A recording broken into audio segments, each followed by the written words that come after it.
Howdy, guys, and welcome to Cliff Notes, and welcome to a recap of the overnight feeds for night number 49. Now, y'all know what that means. Last night was night 49. Today is day number 50. We're halfway there. Yeah, I expect they'll have some kind of party today to celebrate some pizza and alcohol. We'll see what happens, but we're halfway through the season. It seems like so much has gone on. It's been going on forever. If this was a regular season, we'd be in the finale week. Yeah, a little bit behind, but all kinds of excitement going on. So let's talk about what happened last night. A little bit of a chill evening. I think people are more or less settled on what's going to happen on Thursday, at least the first half of Thursday. So Cameron and America are still on the block with, I was going to say, no mention of keeping Cameron. There was a little bit of talk about that, and we'll talk about that as we go through the feeds.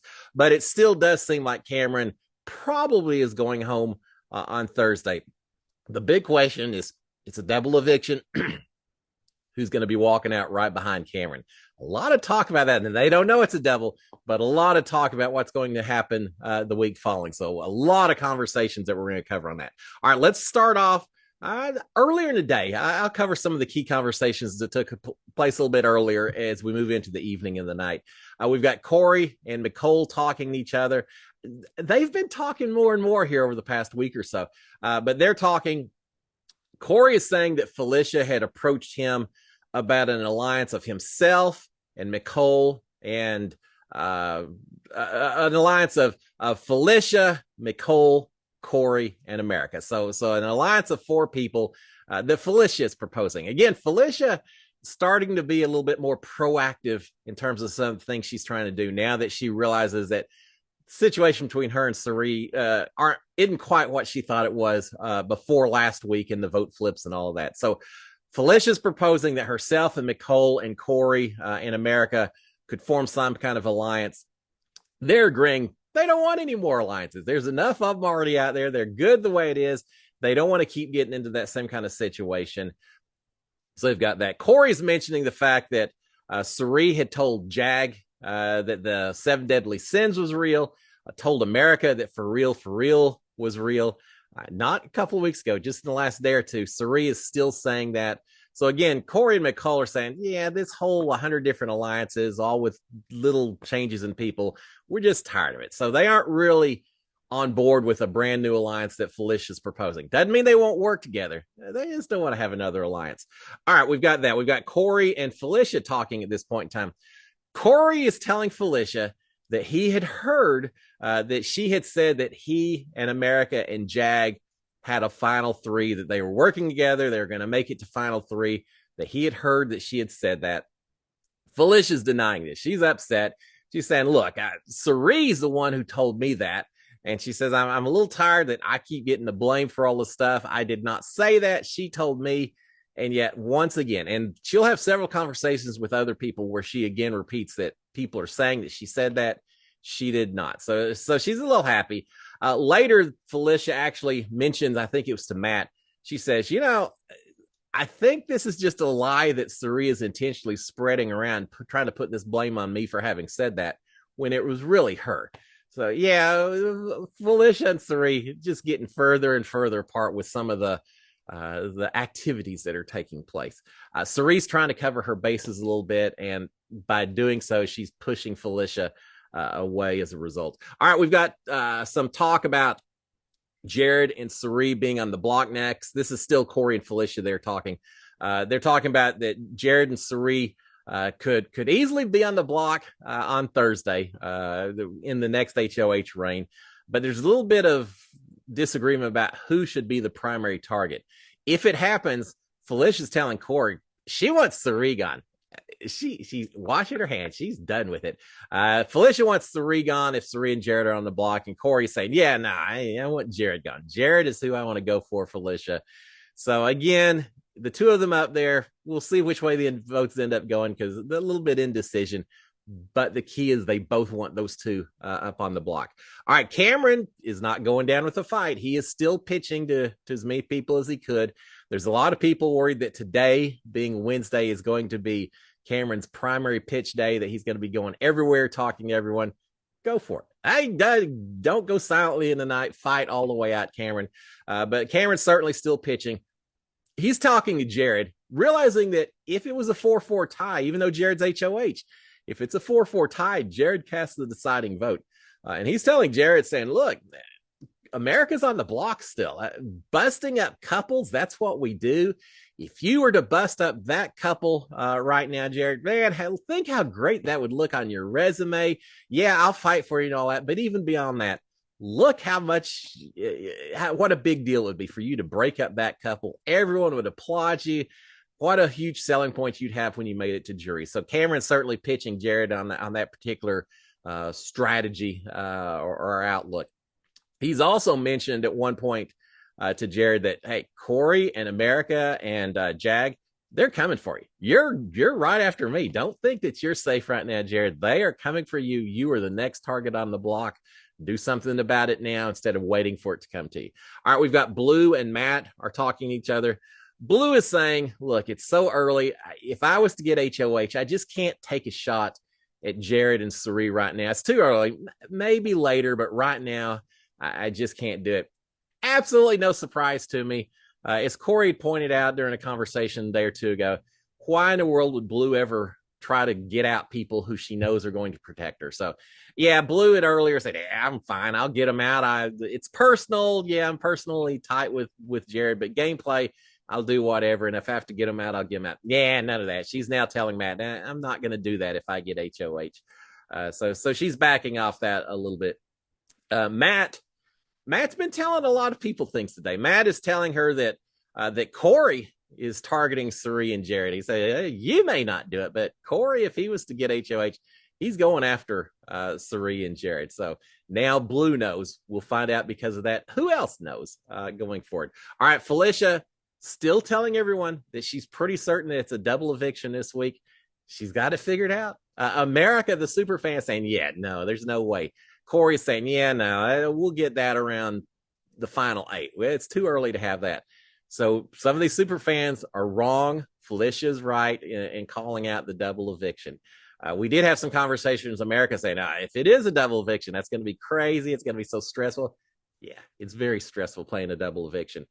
So congratulations, Felicia. You got the game figured out. All right, we've got America and Sari talking to each other. Sari is saying that she never mentions anyone as a target, that she's never led a move against anyone. She's saying, Red, hi, Sam. I wasn't pushing that. I was just going along. She said, I let people come to me at this point. I'm not pushing to go after anyone. I'm certainly not throwing out names. So Sari continued to try to back up as best she can, protect her game a little bit. She does tell America at one point, says, if I do get HOH, you're good this week. Oh, no, I take that. She's talking about this week with the votes, her versus Cameron. She's saying, you're good. You're fine. There's no worry at all about it. You're going to stay. Cameron is going home. I think she's right, but it's not 100%. She does later tell America, and I think Corey as well, says, look, if I was to get HOH, y'all are both good. I'm not going after y'all. Of course I'm not going after y'all. So she does mention that. America reports this conversation to Corey as soon as she gets done. And Corey's thinking that's a good sign. He's saying, if Sari's talking to you like this, hopefully that means that she's feeling like maybe she can work with this. And so hopefully that's a good sign that she talked to you so much and told you some of this stuff. All right, we've got Matt and Nicole talking to each other. Matt is saying that Felicia had proposed a new 7 deadly sins, which basically would boot Sari and Jared out of the 7 deadly sins and replace them with Corey and America and Nicole. And now that you boot 2, you add 3, you actually get back up to the 7 of the 7 deadly sins and all that. So Felicia, again, trying to isolate Sari and Jared as much as possible while still creating new alliances. So Matt's reported that to Nicole.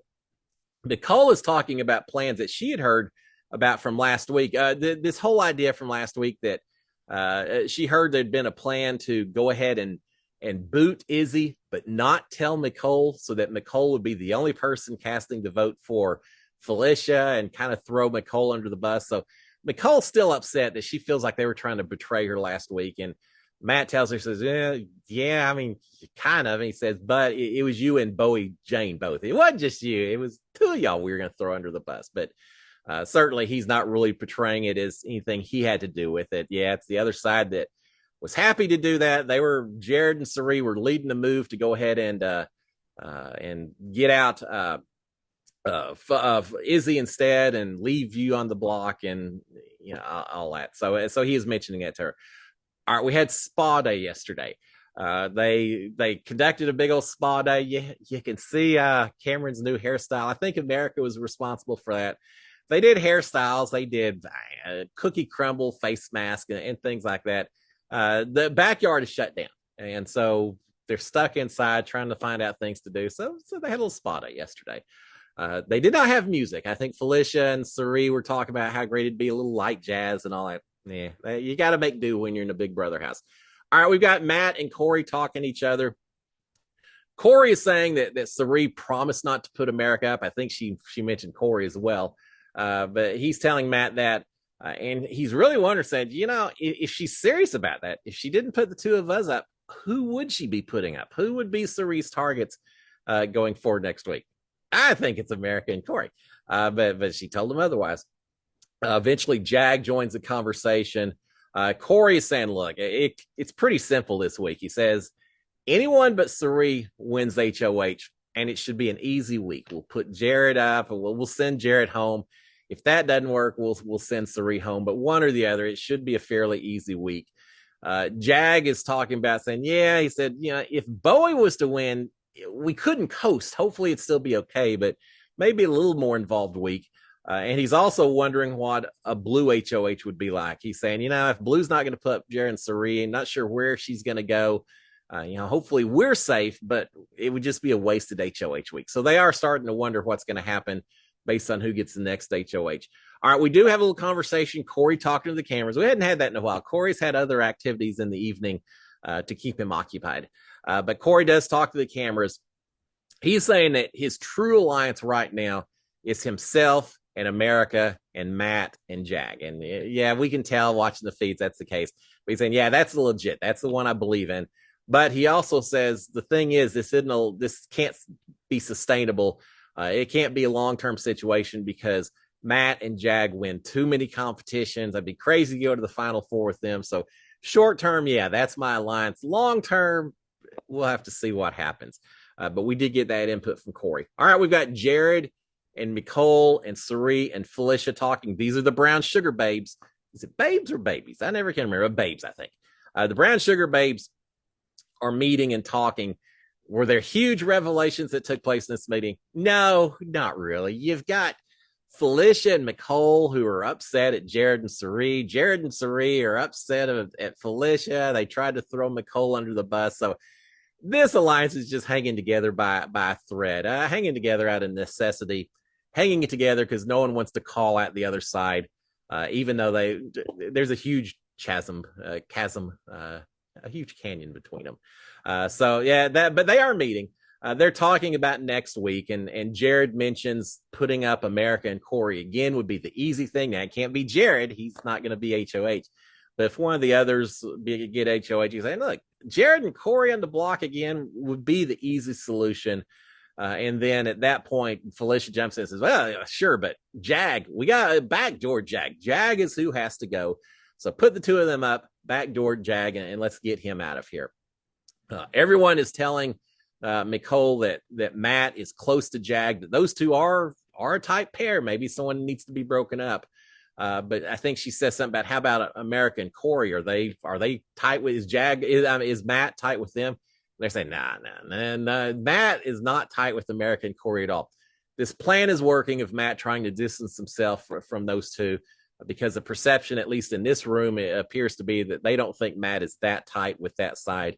And we had conversations, Cirie saying, Matt, I think, can be swayed to our side. We still should have him on board. Not sure that's the case. But that's what they're thinking. So we did have a little brown sugar babes, but agreeing not too much was happening. At the end, they say what everyone says. It's just important that one of us wins HOH going forward, and the world will be perfect. Yeah, everyone says that. It's harder said than done, but that's their game plan. Make sure one of us wins the HOH. All right, we've got Matt and Jag and Cirie in the have-not room. Cirie trying to make sure all of her relationships are intact. not necessarily talking a lot of game, just making sure she continues to talk to people as much as possible. Yeah, Cerie's got a great social game, and she's putting that into play right now and doing what she can. Cirie is talking about how badly she wants to win this HOH coming up next week. And she's saying, Match, you've won stuff. Jag, you've won stuff. I haven't won anything yet.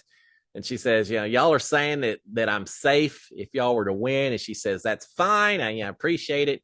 She's saying, but I want to win one for the team. I want to win this HOH so that I can take y'all two into the jury. So I get to drag y'all into the jury and actually do something for the team. So she's kind of giving herself a little bit of a pep speech and just letting them know how hardcore seriously she wants to win this HOH so she can be a contributor, and recognizing that this is such a huge week in terms of, or few 15 minutes because it's the double, but how important it is because this theoretically is the last eviction before you make it to jury. So at least Cirie is going to be playing hard for the HOH. I think when we get there, a lot of people are going to be playing hard for it. Not everyone, but a lot of people. All right, we've got Blue and Jared in the HOH, in bed in the HOH room, talking about who would nominate who based on who wins HOH. The conversations that take place amongst everyone all the time, but they're talking about it. Jared is thinking that Jag could be the main target for a lot of people right now, and that he's saying, Bowie might target Cirie. We do have to worry about that, but he feels like Nicole would go after Jag as opposed to Cirie or Jared or anything. I think he's probably right, but don't be 100% on that, Jared. But I think he's probably right. Jared, Nicole probably would not go after them, but he's saying Bowie could go after Cirie and maybe me. Nicole probably going after Jag. Jared is also saying that, now listen to this. This is kind of interesting. Jared is telling Blue, saying, I'm not really sure that I want you or Cirie to win HOH because I'm not sure that either one of y'all would nominate Jag. And so, that's who I want out. So if y'all want HOH, I don't know if it would be best for my game. Jared better be hoping and praying that one of these two win HOH, or he won't be worrying about his gameplay for more than a few more days. But he's saying he's not really sure that Blue and Cirie he even wants them to win HOH because of who they would target. Blue, if I recall, is questioning a little bit, saying, Cirie wouldn't put up Jag. And he's saying, nah, she'd go after America and Corey. She's not going to go after Jag. And so they're having that. And he tells Blue, he says, everyone wants Jag, though. He says, you don't get it because you're too close to him, but Jag is a primary target inside this house. There may be a bigger target or two, Jared, that you may not be quite aware of. I think Jared understands. There's other times he's had conversations where he recognizes that he easily could be the top target. Jared is saying that he now here's the other conversation that took place. I remember I said it was a guarantee Cameron was going home, or at least it was a good chance. Well, again, it doesn't mean it's 100%. Jared is also talking, saying, look, it's not that I want to keep Cameron necessarily, but I have been thinking a little bit about how things would go if Cameron was to stay and America was to go home. He says if that happened, then suddenly Cameron becomes an even bigger target. If he survives the block yet another week, Cameron becomes a huge target as opposed to myself. He says, and it would break up the possibility of this final three of Corey and Jag and America, because now America's gone. And suddenly everything looks a little bit easier for me at that point in time. He's not wrong. There is certainly an argument to be made that Jared is safer keeping Cameron in his house as opposed to America. The problem is the votes at this point in time. Jared's talking about how he'd love to have that happen and then get Jag gone afterwards. But Blue is saying, look, if for that to happen, you'd have to have Bowie flip, you'd have to have Nicole flip, you'd have to have Felicia flip, all of them flip and agree to keep Cameron and send America out the door instead. And she's just not certain if the votes are there. I'm not either, but the conversation has been had, and we do have another 36 hours, so we'll find out about that. But Jared at least is broaching the topic. Apparently a little bit earlier, Nicole had been in the storage room, and she kind of said the same thing as well, that she wasn't so sure that she necessarily wants Cameron gone, because she knows people have told her, Matt's told her, that Jared and Cirie are next on the block after Cameron's gone. So Nicole also is wondering if there may be a path where that side would be a little safer if Cameron was to stick around, but she's just kind of throwing it up in the air. Jared's actually vocalizing some strategy, some justification, some reasons. They're talking about the votes a little bit. I still don't think it goes anywhere, but when the conversation is mentioned, it means people are even if it's jokingly said, people are thinking about it. All right, so we do have that. So again, Jared says he really wants Jag gone now, and no more waiting around. Jag has to go next. And he also mentions that Cirie has been talking that she does not trust Nicole, that Felicia runs her mouth so much. So again, if he was to do something, he has to get Felicia and Nicole to flip. But certainly he and Cirie don't have the same sway with Nicole and Felicia that maybe they used to in the past. Cirie's just not trusting either one of them. All right, we've got Jag and Cirie are talking to each other. Jag is saying that he doesn't really know what shot people are taking coming up after this week. He just doesn't really know where all the house is leaning and heading. So Cirie better be prepared for whatever could happen. Is he trying to give her a little bit of a warning? Yeah, it sounds like it without being too explicit. I think Cirie understands where this thing could be headed, but he is giving a little bit of a heads up without actually saying anything. All right, we've got Corey in America, Nicole and Jag in the bathroom. They hung out there a long time, a lot of conversations, comparing different languages. Corey's talking about speaking Hebrew, and Jag talking about Punjab, and so they've got that. Yeah, a lot of talking about movies and just standard, a lot of stuff that has nothing to do with gameplay itself. But they did have a long conversation. That's the kind of thing where even if you aren't talking gameplay, you watch who hangs out with who, and that tells you a lot about who feels tightest with each other in the middle of the evenings and all of that. All right, we've got Blue and Jag are talking. Blue is warning Jag about this, saying, look, Jared's worried that it could be him next. And he certainly is noticing how much time you're spending with Corey in America, and that's making him more nervous about you, Jag. Remember, Jag and Blue are kind of buddies, so she's giving a little heads up, saying, just so you know, Jared's noticing you hanging out with those two a lot, and it makes him a little bit worried, so keep that in mind. All right, finally, we've got Matt and Nicole are talking a little bit. Matt's talking about the fact, saying, you know, it's tough. He doesn't like lying. He doesn't really like lying to Cirie and Jared, knowing that if he wins HOH, that he's going to have to then put her and Jared up and potentially kick him out. And it just kind of sits funny with him, knowing he's going to have to do that. Nicole talking about this plan to maybe put Jared and Cirie up on the block. She's saying, I only heard that yesterday. That's the first time I heard about this plan. And she's saying, Corey told me about it. Matt seems relieved. He said, well, Corey, I really trust Corey, and I'm glad he told you. I'm glad he brought you in as well, so that you know what's going on, so you aren't a surprise at all. So he's happy about that. Nicole is talking a little bit about Felicia, saying that she's still very mad that Cirie and Jared had campaigned against her to try to save Izzy last week. That doesn't sit well with her at all. Matt is talking about Felicia, saying, look, Felicia has talked about wanting to work with me and Corey in America. And, you know, and I know you're tight with her and all that. So Matt's basically letting it be known that he's certainly tighter with Felicia than he is with Jared and Cirie at this point in time. And then finally, we got Matt complaining that Cirie is still doing the same stuff they caught her doing before. And I don't know if that's extra alliances and blaming other people for things. Matt just kind of feels like he understands Cirie's game at this point. As tight as he's felt with her, as tight a personal bond maybe he feels like he has with her. He also has lost his trust with her in terms of gameplay.